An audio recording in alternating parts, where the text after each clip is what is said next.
Wayne with Modders Inc. and we're here at the ASUS Suite for 2019 CES, and JJ is going to show us some cool stuff that they've got here.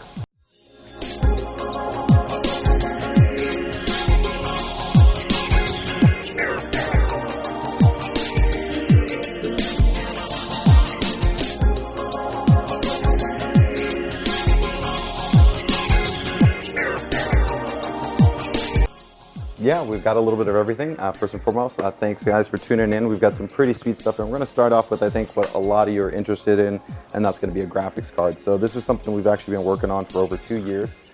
This is actually a fully self-contained water cooling solution built into the card. So we have a lot of history in terms of all types of innovative types of cooling solutions. Many of you might even remember things like our Aries card. We were really kind of the first to use an external kind of pump, reservoir, tubing, everything to be able to cool a high performance card. But the challenge really is, I think, the aesthetics.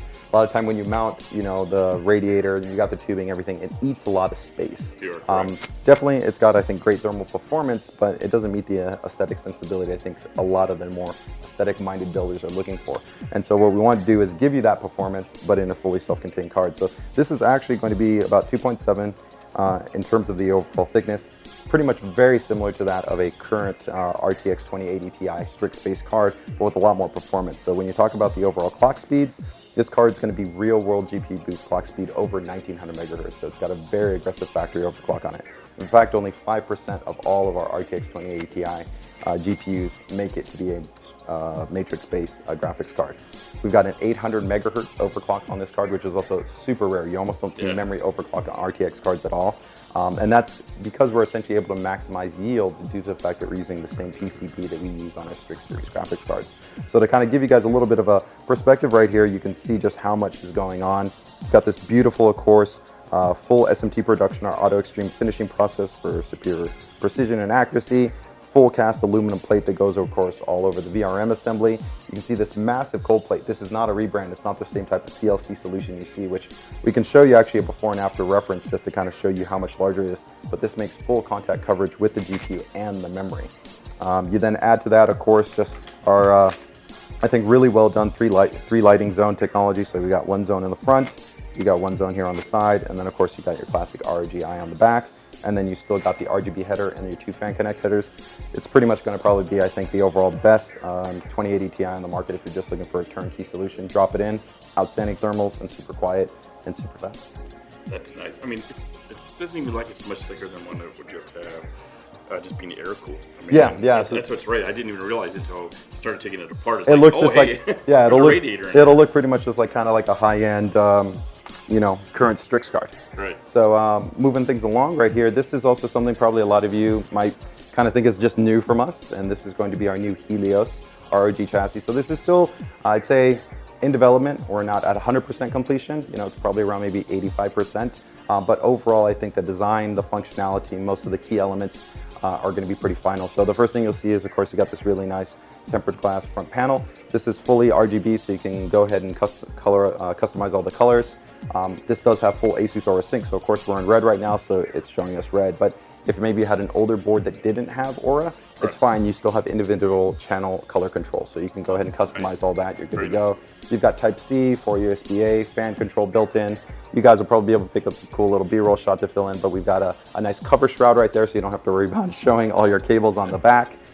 When we move over into the front of the chassis, I think we've tried to look at some things that make sensible design. So you can remove the front bracket in terms of the radiator. So if you want to put in all your fans beforehand and then go ahead and pop it in, that's easy. We have a cutout for the power supply because, of course, we have our new Thor series power supplies, which have RGB and an OLED display. So you want to be able to see that. You know, and it's a little bit more of a challenge. In many of the chassis on the market, it's just a full coverage shroud, so you can't see anything. Beyond that, we can support different orientations for the GPU, and we also got something pretty cool that you'll be able to see in here, which is that we have a bracing mechanism so that you can essentially counteract any type of sag. A lot of builders are always like, I hate the card sag. Our cards are really good in terms of torsion resistance, but we have 3 different points, an adjustable little arm. Slide underneath there, you won't even notice that it's essentially bracing the card, and you can eliminate your card sag. So it'll be coming out in the not too distant future, and people always ask what these guys are. I'm sure as builders, we all know that most front panels now, you pull your hand underneath here and you pull out to usually pull this away. And so sometimes when people pick these things up, they end up putting their hand here and you get slippage or you get a drop. So what we decided to do is put these straps on here so that if you want to move it from place to place, it's a bit easier. And of course, if you don't like it aesthetically, you can just peel them off and you don't have to worry about that.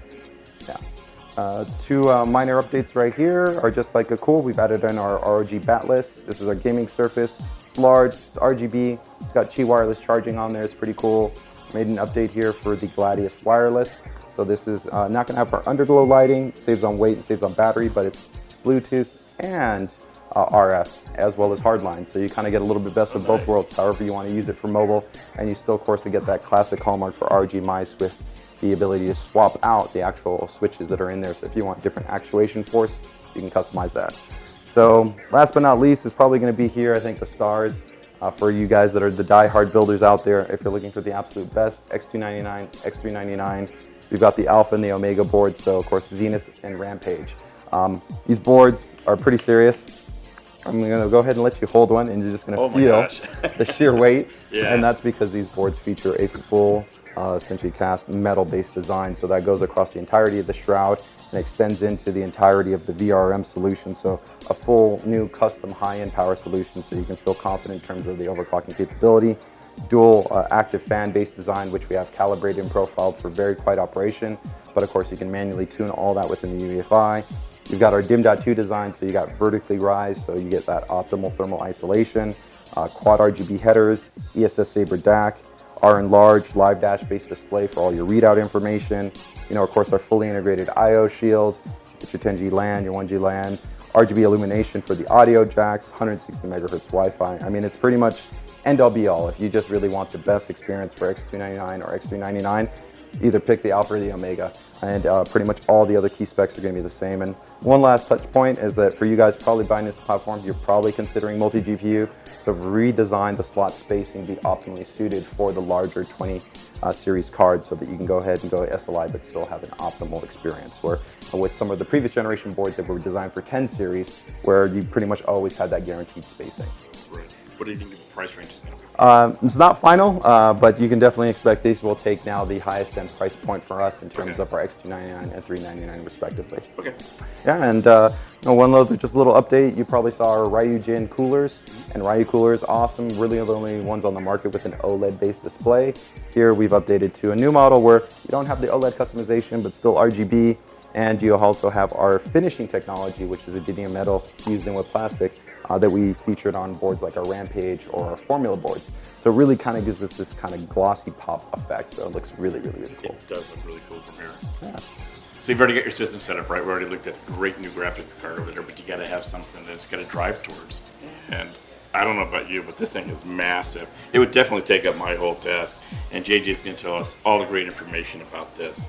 So yeah, this is a really exciting display. It's the XG43AQ, and so really we've actually had a lot of feedback from users over the last, I'd say about 1.5 years that have really wanted something large, still thin, but really equates to a monitor, not a television. And what we mean by that is going to be specific aspects like low input response, high refresh rate. And so when we talk about the key specifications, right, you got 43 inches, it's 4K. It meets the VISA standard for display HDR 600, but the panel itself actually can reach over 750 nits of brightness. So it's a really bright, punchy, fantastic panel. So not only for gaming, but in terms of just general content, if you're watching Netflix or doing YouTube, it's just going to be a great image experience. 120 hertz, it will support variable refresh rate technology because it's Precinct 2 certified. Beyond that, we've got our custom T-Con chip that's inside there. We brand that generally under our Game Fast technology. Essentially, just what that means is that we're guaranteeing that essentially every frame is processed as fast as possible. So again, that's part of tying through the experience of really making sure that this is a gaming monitor first and foremost. Beyond that, though, there are some kind of nice attributes that I would say kind of fall into, a television. One, it will have a remote. So you can go ahead and customize all the different aspects in terms of our on-screen display adjustments, all our OSD options that we kind of gear towards gamers, specialized picture presets, things like that, shortcut options. There's volume buttons because there's actually two 10-watt speakers in here. They have individual amplifiers. They're very clean. They're really, really well balanced in terms of mid-range and the upper range. And I think they're great for, especially like I said, watching online content, videos, even for gaming, like sometimes if you're playing like RTS, action RPG, racing. things like Civ, simulation, where it's nice to kind of maybe just take a break from wearing headphones and you have that nice just stereo separation that's present right there. It's all going to be built in. And to top it all off, there's decent mount support, so you can put that on arm and a clamp, adjust it however you want. So very, very exciting monitor. I think a lot of enthusiasts, especially in that, 2070, 2080, 2080 Ti type class, or of course if you're running RX series cards, are going to be very interesting. Hopefully early Q2-ish time frame, possibly before then. We still got a couple of things to finish off, but very exciting, large format gaming monitor. Any idea in price range, maybe? Definitely not. Yeah, it's still a little too early. Okay. I would say, stay tuned. Definitely, once it's available, we'll be sending out press releases, and I'm sure you guys will be able to post the pricing.